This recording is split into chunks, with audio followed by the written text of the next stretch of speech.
VFX 강의를 진행하겠습니다. 먼저 3ds max의 인터페이스에 관한 내용이 되겠습니다.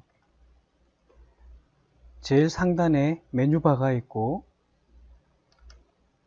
메인 툴바, 프로젝트 툴바, 리본, 씬 익스플로러, 커맨드 패널, 탑 뷰, 프론트 뷰, 레프트 뷰, 퍼스펙트 뷰가 있으며 타임라인이 있습니다. 타임라인은 애니메이션 작업에서 활용되는 부분입니다. 맥스 스크립트 미니 리스트가 있고 스테이터스 라인 앤드 프롬프트 라인이 있고 애니메이션 앤 타임 컨트롤가 있고 코디네이트 디스플레이가 있고 뷰포트 내비게이션 컨트롤이 있습니다. 메뉴바에 대한 내용입니다. 파일 부분이 있으며 파일 부분에는 맥스를 실행하고 새로운 화면으로 전환할 때 New를 사용하게 되며 작업을 마치고 맥스를 가볍게 할 때는 리셋을 사용하게 됩니다. 그리고 기존에 작업했던 결과물을 다시 작업하기 위해서는 오픈을 활용하여 가져올 수가 있습니다. 임포트는 다른 확장자로 되어 있는 데이터를 맥스로 불러올 때 사용하며 익스포트는 다른 확장자로 내보내기 할 때 사용하게 됩니다. 에디트 메뉴가 되겠습니다. 에디트에는 Move, Rotate, Scale 등의 내용들이 있습니다. 그렇지만 주로 Move와 Rotate, Scale은 단축키를 활용해서 사용하게 됩니다. 다음은 툴 메뉴입니다. 툴에는 이렇게 다양한 내용들이 구성되어져 있습니다. 네 번째, 그룹입니다. 그룹 메뉴가 있습니다. 다음으로 뷰 메뉴입니다. 뷰에는 이렇게 다양한 내용들이 있으며 특히 뷰 커브, 뷰포트 백그라운드, 쇼 트랜스폼 기준목 이 부분들을 잘 관찰했으면 합니다. 다음으로 크리에이트입니다. 크리에이트 메뉴에는 스탠다드 프리미티브즈와 익스텐드 프리미티브즈 등 다양한 내용들이 있고 넙스, 패치, 파티클 이런 부분들이 있습니다. 모디파이어즈입니다. 모디파이어즈는 컨버전, 애니메이션, 클로스, 헤어앤드 포, UV 코디네이트 등등이 있습니다. 애니메이션 메뉴입니다. 애니메이션 메뉴에는 IK 솔브, 컨스트레인트가 있고 트랜스폼 컨트롤러, 포지션 컨트롤러, 로테이션 컨트롤러 등이 있습니다. 그래프 에디트입니다. 커버 에디트와 도프 시트 두 가지로 나누어집니다. 렌더링 메뉴입니다. 렌더러를 렌더 셋업을 통해서 렌더링의 속성을 결정할 수 있습니다. 커스터마이즈입니다. 커스터마이즈 유저 인터페이스에서 사용자가 원하는 내용으로 구성할 수가 있습니다. 다음은 툴바입니다. 첫 번째는 언두가 되겠고 그 다음에 리도, 되돌리기, 셀렉트 앤드 링크, 언링크, 바인드 투 스페이스 워프, 셀렉션 필터, 셀렉트 오브젝트, 셀렉트 바이 네임, 셀렉션 리전 어떤 모양으로 선택할 것이냐, 윈도우냐 크로싱이냐 결정할 수가 있으며 셀렉트 앤드 무브, 셀렉트 앤드 로테이트, 셀렉트 앤드 스케일, 셀렉트 앤드 플레이스, 레퍼런스 코디네이트 시스템, 유즈 피벗 포인트 센터, 매니플레이트, 애니메이팅 작업할 때 도움이 되는 내용이고요. 키보드 셔컷 오버라이드 토글이고 스냅 토글, 앵글 스냅 토글, 퍼센트 스냅 토글, 미러, 얼라인, 토글 씬 익스플로러, 레이어 익스플로러, 쇼 리본, 커브 에디트, 애니메이션 작업에서 많이 사용됩니다. 스케매틱 뷰, 머티리얼 에디트, 빈번하게 사용하는 툴이 되겠습니다. 렌더 셋업, 렌더링을 하기 위해서는 어떤 속성으로 출력을 할 것인지 결정할 수 있는 버튼이 되겠습니다. 렌더드 프레임 윈도우, 렌더 프로덕션, 렌더 인 더 클라우드, 다음으로는 인터페이스가 되겠습니다. 커맨드 패널에 보면 pf 소스가 있고, pf 소스는 Create Geometry Particle System, 파티클 시스템 안에 pf 소스가 있습니다. Create Geometry Particle System이 나타나게 됩니다. Particle System, 이렇게 Particle System이 나타나게 됩니다. Particle System을 확대해서 보면 이런 모양이 되겠습니다. pf 소스가 있고, 스프레이가 있고, 슈퍼 스프레이, 스노우, 피어레이, 피클라우드 등이 있습니다. pf 소스가 되겠습니다. pf 소스를 클릭해보면 그 속에는 설정할 수 있는 다양한 내용들이 있습니다. pf 소스를 클릭하게 되면 로고 사이즈, 이 부분의 로고 사이즈가 되겠습니다. 렌스 앤 위드 값, 바로 바깥에 이 부분이 되겠습니다. 아이콘 타입을 선택할 수 있습니다.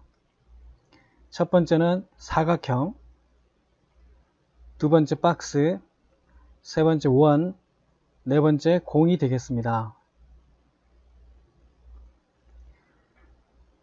pf 소스를 만들기 위해서는 첫 번째 마우스 오른 버튼을 누르고 New, 다음으로는 Particle System, 세 번째 스탠다드 플로우를 선택해서 접근하게 됩니다. 지금 이 방법이 가장 일반적으로 접근하는 내용들입니다. 마우스 오른 버튼 New, Particle System, 스탠다드 플로우 이렇게 선택해서 진행을 하게 됩니다. pf 소스는 pf 소스와 이벤트로 만들어지게 됩니다. pf 소스에는 오른쪽에 보이는 내용처럼 다양하게 선택해서 설정을 할 수가 있습니다. 렌스 값을 바꿀 수가 있고 위드 값도 바꿀 수가 있습니다. 그리고 실제 뷰포트에 어느 정도 파티클이 보이게 할 것이냐 퍼센트를 결정할 수가 있고, 렌더는 실제 렌더링이 됐을 때 몇 퍼센트 렌더링으로 나타나게 할 것인가에 대한 비율을 퍼센트로 정할 수가 있습니다. 다음은 이벤트에 대한 내용입니다. 아래쪽에 있는 것이 이벤트가 되겠고, 첫 번째는 버스는 emit start 0프레임에서 시작하겠다, 또는 다른 프레임에서 시작할 수도 있습니다. 마이너스로 내려갈 수도 있고 0보다 더 높은 숫자를 입력할 수도 있습니다. 다음은 emit stop입니다. 몇 프레임에서 파티클이 소멸될 것인지를 결정하게 됩니다. amount, 파티클의 수량을 결정할 수 있습니다. total은 전체 파티클의 수량을 나타냅니다. 두 번째, 포지션 아이콘입니다. 포지션 아이콘도 피봇, 버틱스, 엣지, 서피스, 볼륨으로 나타낼 수 있습니다. 이벤트에서 스피드 부분입니다. 스피드도 along 아이콘 에로우, 아이콘 센터 아웃, 아이콘 에로우 아웃, 랜덤 3D, 랜덤 호리젠틀, 인헤리트 프리비우스로 나타나게 됩니다. 다음은 이벤트의 로테이션입니다. 파티클들이 회전하는 값을 정할 수 있습니다. 첫 번째 랜덤 3D로 선택할 수가 있고, 랜덤 호리젠틀, 월 스페이스, 스피드 서피스 펄로우로 선택할 수 있습니다. 다음은 이벤트의 쉐입 부분입니다. 어떤 모양으로 나타나게 할 것인가를 결정할 수 있습니다. 큐브로도 표현할 수 있고 다이아몬드로도 표현이 가능하며, 다이아몬드 롱, 디지트 라이얼, 디스트 타임즈, 피라미드, 스페셜, 테트라로 표현할 수 있습니다. 다음은 이벤트의 디스플레이입니다. 뷰포트에 어떤 모양으로 나타나게 할 것인가를 결정할 수 있습니다. 타입에는 여러가지 결정할 수 있는 요소들이 있습니다. 그리고 두 번째, 색상도 컬러를 이렇게 변경할 수도 있습니다. 이벤트의 디스플레이의 타입은 도트, 점, 틱, 서클, 라인, 지오메트리, 다이아몬드, 박스, 트라이앵글 등으로 표현할 수가 있습니다. 다음은 일반적으로 우리가 PF 소스를 만들고 작업을 할 때는 이벤트에 컨트롤 누르고 포지션, 스피드, 로테이션을 각각 선택한 다음에 딜리트를 하고 없애버립니다. 그래서 실제는 버스, 쉐입, 디스플레이만 남겨놓고 사용을 하게 되며 추가로 다양한 내용들을 반영하여 작업을 진행하게 됩니다. 기본적인 PF 소스를 다루어 보겠습니다. 우선 오브젝트 한 개를 만들어 보겠습니다. Create, Geometry, Standard Primitives를 눌러보면 Extended Primitives가 있습니다. Extended Primitives를 눌러보면 토러스가 있습니다. 탑뷰에 하나 만들어 보겠습니다. 이 오브젝트에 파티클이 발생하는 모습을 표현해 보겠습니다. 그러면 우선 매핑을 진행하겠습니다. 재질 편집기를 열겠습니다. 단축키는 M입니다. 빈 공간에서 오른 버튼을 누르고 머티리얼, 스캔 라인, 스탠다드로 적용하겠습니다. 머티리얼 에디트 창에서도 마우스 가운데 버튼을 회전하여 줌인 줌아웃을 할 수 있습니다. 더블 클릭하면 더 크게 볼 수가 있고요. 다시 더블 클릭을 해서 색상을 회색이 아닌 다른 색상으로 바꾸고 싶으면 바꿀 수가 있습니다. 앰비언트를 누르고 다른 색상으로 바꿀 수가 있습니다. 하늘색으로도 바꿀 수가 있고요. 이렇게 변경이 가능합니다. 그러면 이 재질을 오브젝트에 적용을 하겠습니다. 그러면 적용이 됐습니다. 다음 이 오브젝트를 선택하고 모디파이에 가서 색상을 변경할 수도 있습니다. 블랙으로 하겠습니다. F3, F4를 누르면 엣지는 블랙으로 보이고 전체적인 색상은 매핑 색상이 반영이 돼서 나타나게 됩니다. 그리드는 감추도록 하겠습니다. G, G, G. 그 다음 이 오브젝트를 선택하고 이동 툴로 오브젝트를 선택을 하고 하단에 보면 좌표값을 입력할 수가 있습니다. 삼각형 부분에서 오른 버튼을 눌러주면 모두 000이 됩니다. 이렇게 해서 XYZ축 기준으로 다 000로 위치를 하게 되는 그런 오브젝트가 되겠습니다. 사이즈도 변경할 수가 있습니다.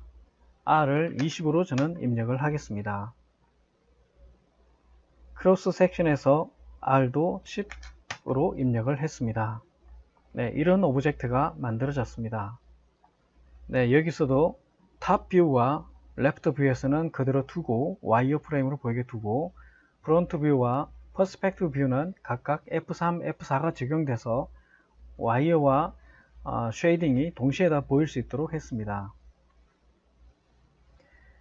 그러면 이 오브젝트의 이름을 변경해 보겠습니다. 이름을 이니셜로 입력하겠습니다. KYS로 입력을 했습니다. 그러면 오브젝트가 하나 준비가 됐고 다시 Create Geometry에 들어가면 파티클 시스템이 있습니다. 여기서 PF 소스를 선택하고 아래쪽에 보면 파티클 뷰가 있습니다.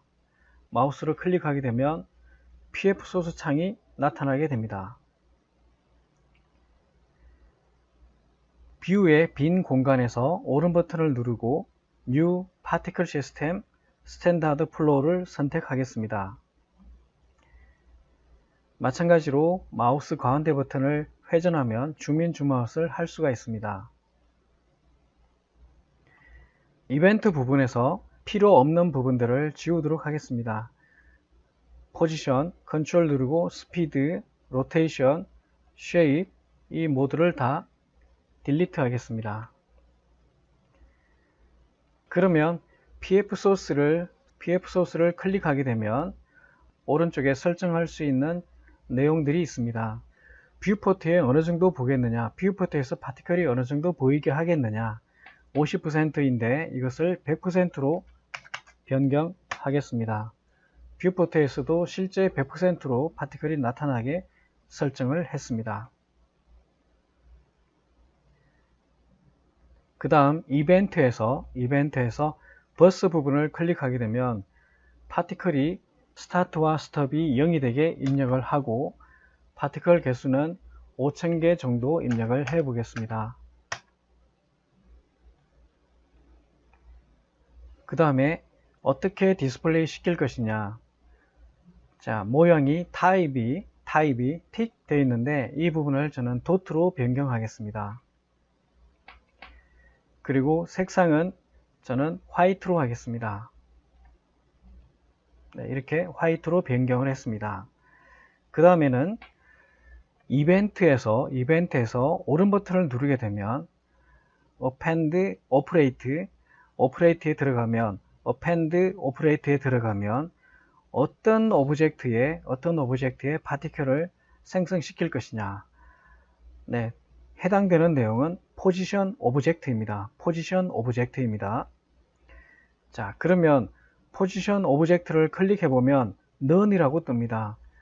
오른쪽에 보면 By List를 누르게 되면 오브젝트를 선택해서 등록을 할 수가 있습니다. 네, 이 오브젝트를 선택하고 Select 바로 등록이 됐고 오른쪽에 보면 이렇게 파티클들이 생성된 것을 알 수 있습니다. 자, 그러면 이 파티클의 수를 더 늘려볼 수도 있습니다. 버스에서 어마운트가 5000인데 이것을 늘려보도록 하겠습니다. 8000개로 늘려보겠습니다. 네, 더 많아졌습니다. 이 숫자는 큰 의미가 없습니다. 마지막에 최종 완성한 후에 파티클 수는 다시 조정할 수가 있습니다. 자, 이렇게 지금 파티클이 만들어졌고요. 디스플레이는 도트로, 색깔은 흰색으로 이렇게 나타나게 됐습니다. 그리고 포지션 오브젝트에서는 KYS라는 오브젝트가 등록이 되었고 로케이션은 서피스로 선택이 되어 있습니다.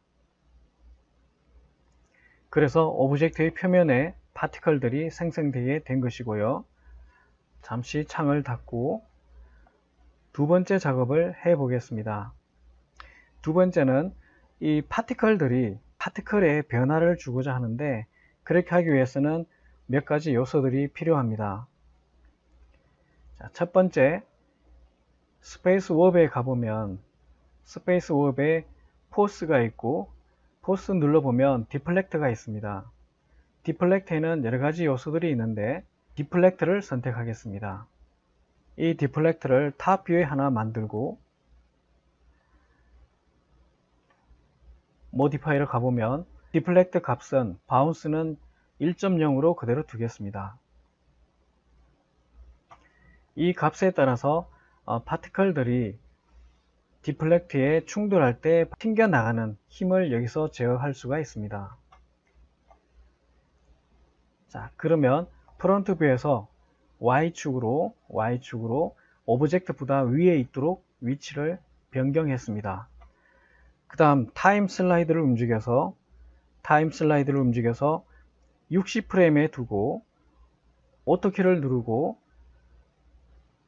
Y축으로 아래쪽으로 내려가게 이동을 시켰습니다.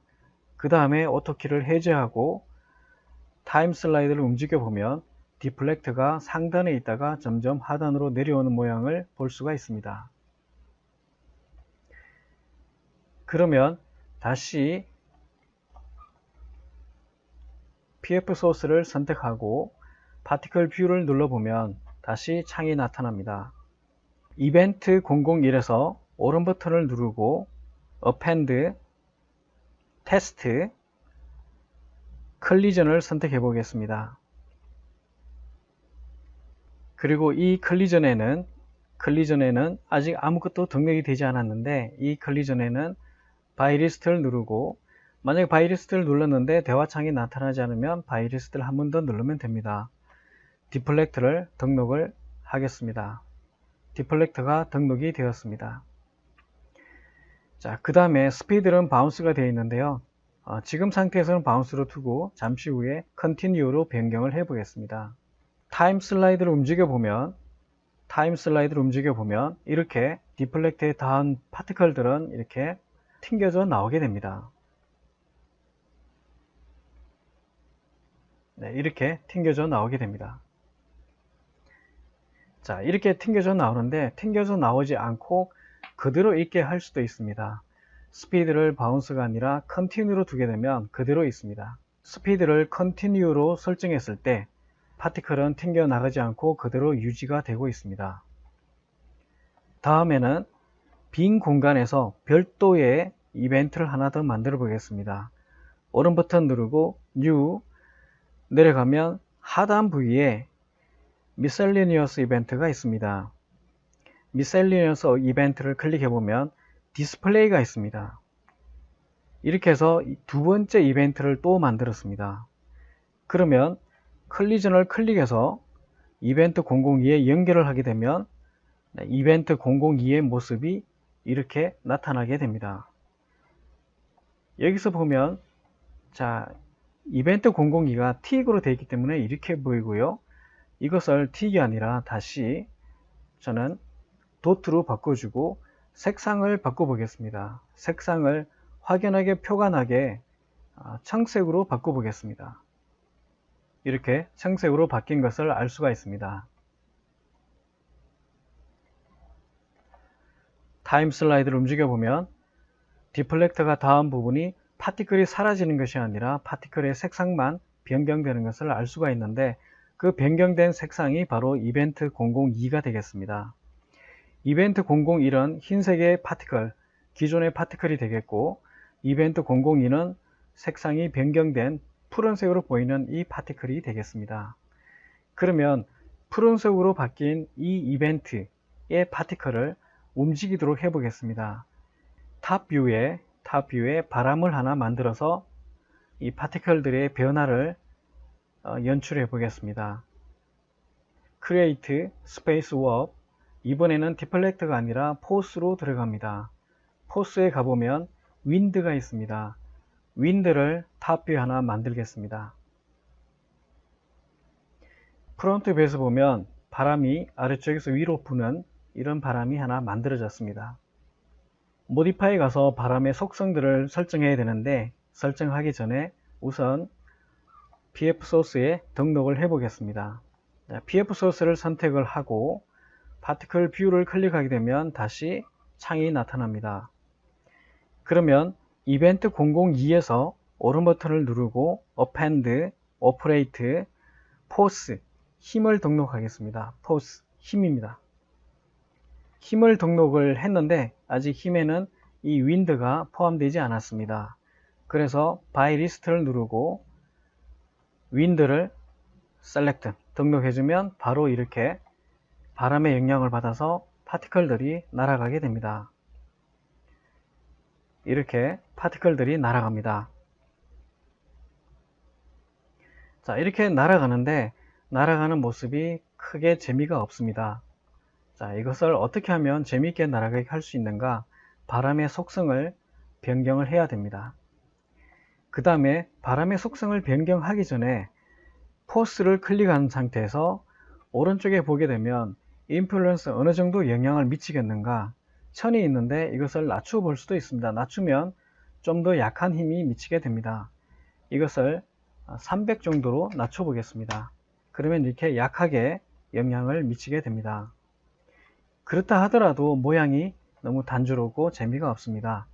그래서 윈드를 선택하고 바람의 속성에 대한 부분들을 다시 변경해 보겠습니다. 바람의 세기가 너무 강해서 바람을 0.2 정도로 입력해서 약하게 했고요. 네, 이렇게 약하게 했고, 그 다음에 터뷸런스와 프리퀀시 스케일 값을 줘서 좀 변화를 줘 보겠습니다. 터뷸런스 어느 정도 거칠게 할 것이냐, 어느 정도 자유롭게 날리게 할 것이냐, 1 정도로 해보겠습니다. 그 다음에 프리퀀시 그 주기는 어느 정도로 반복되게 할 것이냐, 3 정도로 해보겠습니다. 그 다음에 스케일 값은 타임 슬라이드 움직이면 이렇게 보이는데요. 타임 슬라이드를 움직여 보면 이렇게 보이게 되는데요. 여기서 이 스케일 값이 작으면 작을수록 더 세밀한 움직임을 연출할 수가 있습니다. 그래서 0.001을 입력해 보겠습니다. 굉장히 부드러운 모양으로 나타나고요. 이것을 그러면 더 높여 보겠습니다. 0.01로 해보겠습니다. 0.01일 때는 이렇게 나타납니다. 이렇게 나타나게 되고요. 자, 이것을 그럼 터뷸런스를 또 변화를 주면 0.5로 하게 되면 이런 모습이 됩니다. 네, 그러면 터뷸런스를 더 높여 보겠습니다. 2를 입력해 보겠습니다. 그러면 이렇게 더 많이 변화를 일으키게 됩니다. 그래서 다시 터뷸런스는 낮춰 보겠습니다. 0.5 정도로 낮춰 보겠습니다. 그리고 프리퀀시는 2 정도로 다시 좀 더 낮춰 보겠습니다. 바람의 세기가 0.2인데 조금만 더 높여 보겠습니다. 0.3으로 해 보겠습니다. 네, 이렇게 파티클이 움직이게 됩니다. 타임 슬라이드를 움직여 보면 이렇게 바람의 영향을 받아서 파티클들이 움직이는 것을 알 수가 있고요.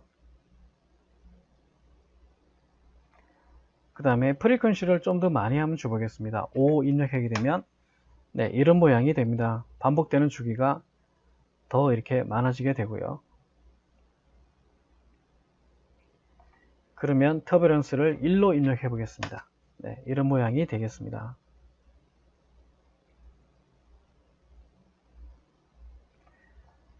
전체를 보면 이렇게 파티클이 사라지는 것을 알 수가 있습니다.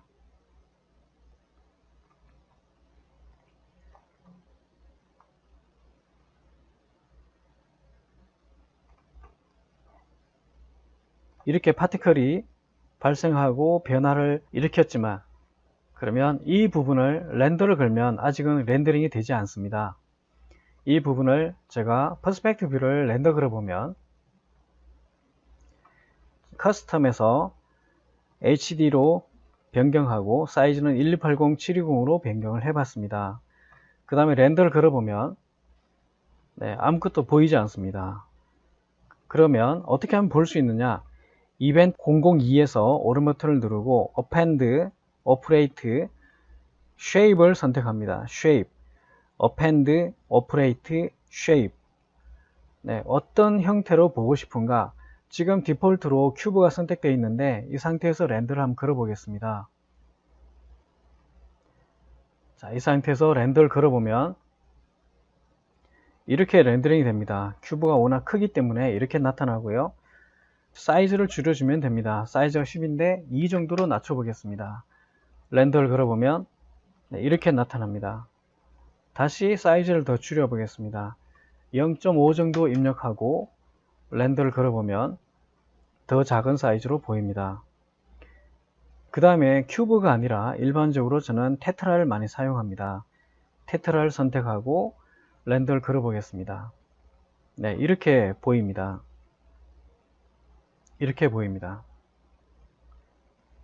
자, 그러면 지금 테트라로 형태를 바꿔줬고 사이즈도 줄여봤는데 사이즈를 더 줄여 보겠습니다.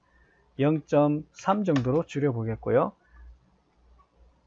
다시 렌더링을 한번 걸어 보겠습니다. 가운데로 위치를 잘 잡고 렌더링을 걸어 보면 이렇게 나타납니다. 자, 여기서 색상을 또 한번 변경해 보겠습니다. 물론 매핑을 해서 제대로 나타나게 하겠지만, 자, 자, 이 파티클 색상을 좀 바꿔보겠습니다. 디스플레이에서 옐로우로 한번 바꿔보겠습니다. 다시 렌더 걸면 네, 옐로우로 나타납니다. 이벤트 001에 가서 버스에 가면 파티클 수가 8000개인데 이것을 15000개로 한번 늘려보겠습니다. 다시 렌더를 걸어보면 파티클이 상당히 많아졌습니다. 파티클이 지금 이벤트 002에만 보이고 001에는 보이지 않는데 같이 보이게 하려면 이벤트 001에도 이 쉐입이 적용되면 됩니다.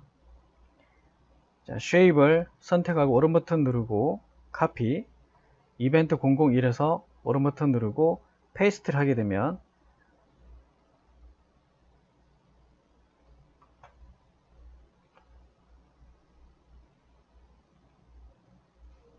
네, 다시 렌더를 걸어봤습니다.